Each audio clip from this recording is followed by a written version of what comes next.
Assalamualaikum warahmatullahi wabarakatuh. Perkenalkan, nama saya Ahmad Nuraun Alhamid, NIM 2403806127017, Prodi Ekonomi Syariah. Di sini saya akan menjelaskan tugas UAS dari matkul Siasah Hijri Sodiah. Yang pertama ada politik jalur perdagangan Asia, Afrika, Eropa abad ke-9 sampai ke-10 Masehi. Politik jalur perdagangan Asia, Eropa, Afrika pada abad tersebut didominasi oleh dua kekuatan utama, yaitu kekhalifahan Islam yang menguasai Rute Tengah dan Kemaharajaan Sriwijaya di Nusantara yang mengontrol jalur sutra maritim. Jaringan ini memadukan kekuatan militer, diplomasi, dan kontrol monopoli komoditas seperti rempah-rempah, sutra, dan emas. Dinamika politik dan rute perdagangan global pada masa ini dikendalikan oleh beberapa pusat kekuatan utama, yaitu ada Kekhalifahan Abbasiyah dan Dinasti Fatimiyah yang menguasai jalur strategis antara Asia, Afrika Utara, dan Eropa dengan menguasai Lautan Merah, Teluk Persia, dan rute darat. Negara-negara Islam menjadi perantara tunggal perdagangan rempah, keramik Tiongkok, dan emas Afrika yang sangat dibutuhkan oleh Eropa. Yang kedua ada Kemaharajaan Sriwijaya yang berpusat di Sumatera. Sriwijaya mendominasi Selat Malaka yang merupakan titik temu pelayaran antara Asia Timur, Asia Selatan, dan Timur Tengah. Mereka menggunakan angkatan laut yang kuat untuk mengamankan kapal dagang dan memberlakukan pajak, sehingga menjadikan Sriwijaya sebagai pusat ekonomi politik terkuat di Asia Tenggara. Yang ketiga ada Trans-Sahara, menghubungkan Afrika Barat seperti Kekaisaran Ghana dengan wilayah Mediterania di Eropa. Jalur sirkulasi emas dan budak melalui jaringan gurun yang dikelola oleh para pedagang muslim. Yang keempat ada Kerajaan Chola atau yang berlokasi di India Selatan, yaitu berperan sebagai kekuatan politik maritim yang menjembatani barang dari Nusantara ke wilayah Timur Tengah dan Eropa. Yang keempat, yang terakhir ada Kekaisaran Bizantium yang menjadi pusat kekuatan utama di Eropa yang mengontrol gerbang masuk ke benua tersebut melalui Konstantinopel. Mereka sangat bergantung pada jaringan perdagangan dari Asia atau jalur sutra untuk barang-barang mewah. Yang kedua ada politik ekonomi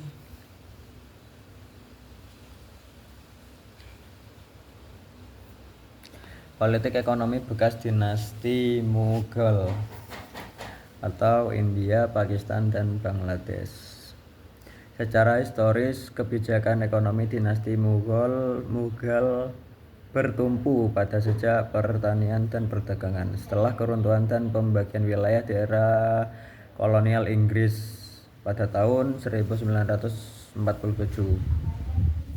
fondasi politik dan batas wilayah bekas kekaisaran ini melahirkan tiga negara modern, yaitu India, Pakistan, dan Bangladesh. Perkembangan politik dan ekonomi di ketiga negara tersebut saat ini berjalan dengan arah yang berbeda. Yang pertama disebut Republik India. India tumbuh menjadi demokrasi terbesar di dunia dan kekuatan ekonomi global. Di sektor politik, India menganut sistem republik parlementer federal. Politik domestik sering diwarnai oleh dinamika hubungan antar agama dengan tantangan utama berupa ketegangan geopolitik yang masih berlangsung dengan Pakistan di wilayah Kashmir. Yang kedua, ekonomi India. Mengembangkan ekonomi pasar campuran atau kapitalis sosialis yang sangat ditopang oleh sektor teknologi informasi atau IT dan jasa dan manufaktur. Yang kedua, Republik Islam Pakistan. Wilayah ini terbentuk dari pemisahan wilayah yang mayoritas muslim di barat laut. Pakistan menghadapi tantangan kompleks dengan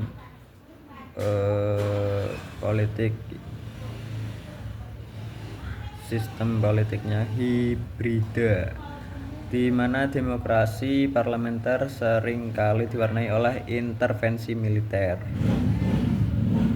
dan masalah stabilitas keamanan regional akibat konflik geopolitik yang berkepanjangan. Di sektor ekonomi, Republik Pakistan masih bergantung pada pertanian dan tekstil. Pakistan sangat mengandalkan reformasi fiskal dan saat ini giat bekerja sama dengan koridor ekonomi dengan Cina atau GPEG. Yang ketiga ada Republik Rakyat Bangladesh.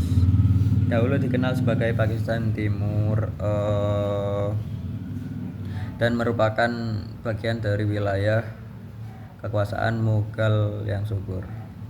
Di sektor politik, Republik Rakyat Bangladesh berpisah dari Pakistan pada tahun 1971 melalui perang kemerdekaan yang dibantu oleh India. Yang saat ini sistem politik Bangladesh berpusat pada demokrasi parlementer. Di sektor ekonomi, Bangladesh mengalami pertumbuhan pesat yang didorong oleh industri tekstil atau garment global, ekspor alas kaki, serta sumbangsih devisa dari tenaga kerja migran. Selanjutnya ada nasionalisasi versus privatisasi faktor produksi. Nasionalisasi adalah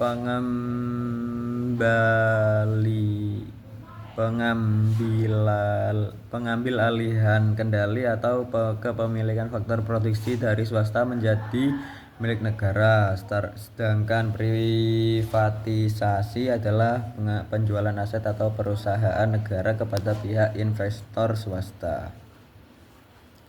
Perbedaan utama keduanya terletak pada tujuan, orientasi, dan mekanisme. Yang nasionalisasi bertujuan menjaga keamanan ekonomi, kedaulatan, dan pelayanan publik agar terjangkau oleh seluruh rakyat. Yang privatisasi bertujuan mendorong inovasi, meningkatkan efisiensi operasional melalui persaingan pasar, dan mengurangi beban subsidi APBN. Kendali kepemilikan yaitu nasionalisasi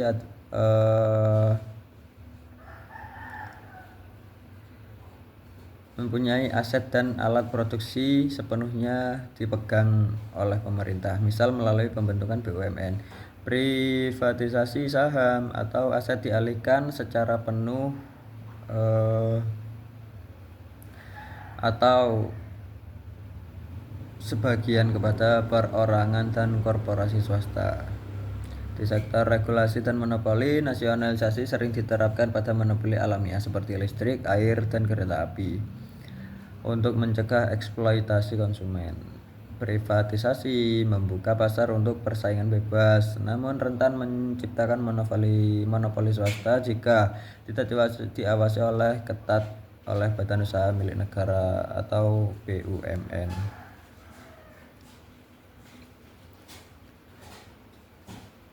Untuk soal yang keempat,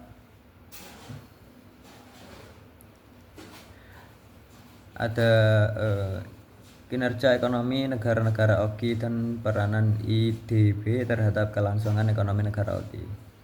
Kinerja ekonomi negara-negara organisasi kerja sama Islam atau OKI sangat beragam, didominasi oleh para negara eksportir minyak kaya di Timur Tengah serta negara berkembang dengan tren hilirisasi seperti Indonesia dan Turki. Peranan Islamic Development Bank atau ISDB sangat krusial sebagai agen pembangunan untuk memantaskan kemiskinan dan membiayai proyek infrastruktur berbasis syariah di negara anggota. Kinerja ekonomi negara-negara OKI. Yang pertama ada keberagaman struktur ekonomi. Anggota OKI memiliki profil ekonomi yang sangat variatif, mulai dari negara berpendapatan tinggi seperti Arab Saudi dan UEA hingga negara berkembang seperti Indonesia dan Malaysia. Yang kedua, ketergantungan pada komoditas. Mayoritas perekonomian anggota OKI masih bergantung pada sektor energi seperti minyak bumi dan gas serta ekspor bahan mentah. Hal ini membuat kawasan ini sangat rentan terhadap gejolak geopolitik dan harga energi global. Fokus pada hilirisasi dan integrasi. Yang nomor 3. Untuk menghadapi tantangan masa depan, negara-negara OKI mulai fokus pada inisiatif kolektif seperti platform B57+ untuk mendorong hilirisasi. Yang terakhir, peran Indonesia dengan total produk domestik bruto atau PDB terbesar di antara negara-negara OKI. Indonesia diproyeksi menjadi motor penggerak ekonomi Islam dan simbol rantai pasok global. Selanjutnya ada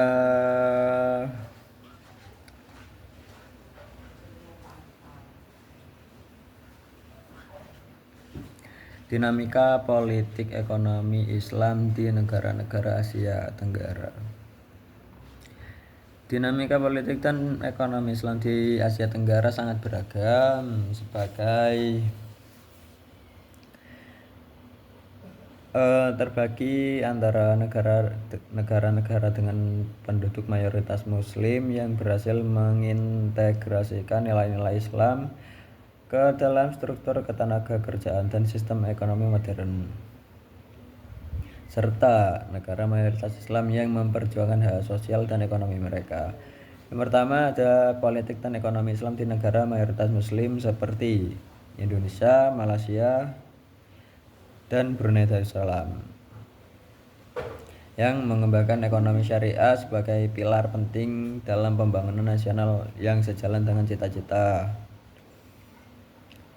yang menjadikan Islam sebagai agama resmi negara yang politik identitas Melayu Muslim yang sangat kuat. Analisis dinamika politik Islam di Asia Tenggara. Yang kedua ada dinamika di negara minoritas Muslim seperti Filipina, Thailand, dan Singapura. Yang ketiga ada tren syariah kawasan ASEAN. Secara makro, pertumbuhan ekonomi Islam di Asia Tenggara yang terus mengalami peningkatan signifikan pasca konsolidasi ekonomi di kawasan ASEAN. Di negara-negara GCC, Sekjen IIEI paparkan pengalaman Indonesia perkuat kolaborasi. Kawasan ini menjadi salah satu penopang utama nilai ekonomi Islam global yang mendorong oleh 7 sektor utama seperti keuangan syariah dan industri halal. Ekonomi syariah di negara-negara Asia Tenggara. Selanjutnya ada dinamika politik ekonomi Islam di negara-negara timur. Dinamika politik ekonomi Islam di Timur Tengah saat ini ditandai oleh pergeseran strategis negara Teluk dari ketergantungan minyak menuju diversifikasi ekonomi syariah. Negara seperti Saudi Arabia dan Uni Emirat Arab menjadi pusat keuangan global dengan memadukan instrumen Islam seperti sukuk dan inovasi digital, meski kawasan terus menghadapi tantangan geopolitik. Kawasan Timur Tengah mengalami transformasi luar biasa terhadap lanskap politik dan ekonomi Islam, yaitu pusat keuangan syariah global. Negara-negara seperti Saudi Arabia dan Uni Emirat Arab, khususnya Dubai, merupakan epicentrum keuangan Islam global, menguasai pasar obligasi syariah atau sukuk dan perbankan yang bernilai hingga triliunan dolar. Selanjutnya, visi diversifikasi ekonomi melalui program seperti Vision 2030. Arab Saudi mengintegrasikan prinsip ekonomi syariah ke dalam proyek-proyek nasional berskala raksasa di luar sektor ekonomi minyak. Hal ini menjadikan sektor ekonomi Islam untuk tidak hanya berpusat pada lembaga keuangan, tetapi juga industri gaya hidup dan pariwisata halal.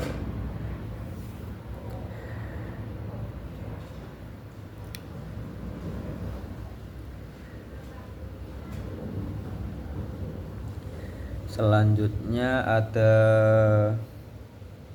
dinamika politik ekonomi Islam di negara-negara Timur Tengah. Dinamika politik ekonomi Islam di negara Timur Tengah adalah interaksi kompleks antara ideologi keagamaan, kekuasaan negara, dan sistem kapitalisme global.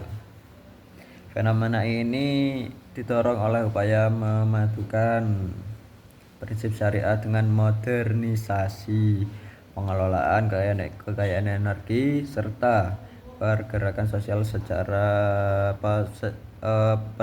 sosial politik pasca Arab atau Spring. Karakteristik utama dari dinamika ini meliputi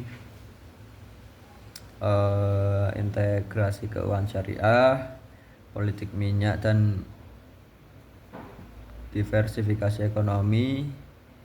Ada juga islamisasi kebijakan publik, dan terakhir ada dampak krisis politik dan oposisi.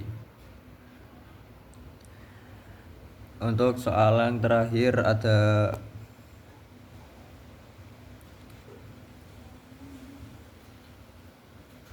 ekonomi Islam di tengah hegemoni Amerika versus Cina dan Rusia.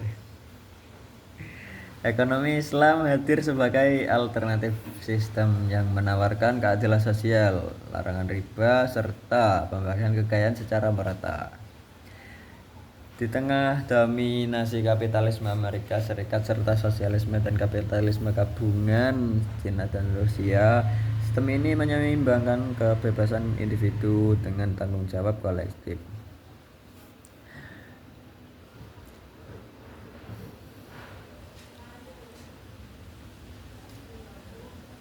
Berikut adalah dinamika posisi ekonomi Islam di tengah persaingan negara-negara adidaya tersebut. Rivalitas Amerika Serikat versus Cina dan Rusia. Amerika Serikat mendominasi tantangan ekonomi global melalui hegemoni mata uang dolar dan pasar bebas. Di sisi lain, Cina menggunakan kekuatan produksi dan infrastrukturnya. Sementara Rusia memanfaatkan sektor energi dan keamanan. Blok ini termasuk aliansi seperti BRICS, menjadikan negara-negara Islam sebagai pasar dan sumber daya strategis. Ketergantungan dan dampak politik di negara-negara tersebut. Dunia Islam saat ini menjebak dalam dilema geopolitik. Beberapa negara seperti Iran memilih beralih ke Rusia dan Cina untuk menghindari tekanan sanksi Amerika Serikat.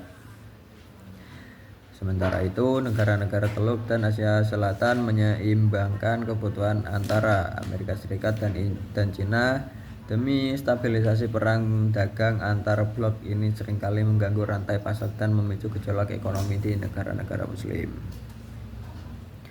Potensi menjadi kekuatan mandiri ekonomi, Islam menawarkan jalan tengah yang menyelaraskan etika, spiritualitas, dan produktivitas. Potensi ekonomi umat ini dapat diwujudkan melalui penguatan integritas ekonomi antara negara, organisasi kerjasama Islam atau bisa disebut OKI, dan pengembangan industri halal global, serta optimalisasi dana sosial Islam seperti zakat dan wakaf. Baik, cuman itu saja dari saya.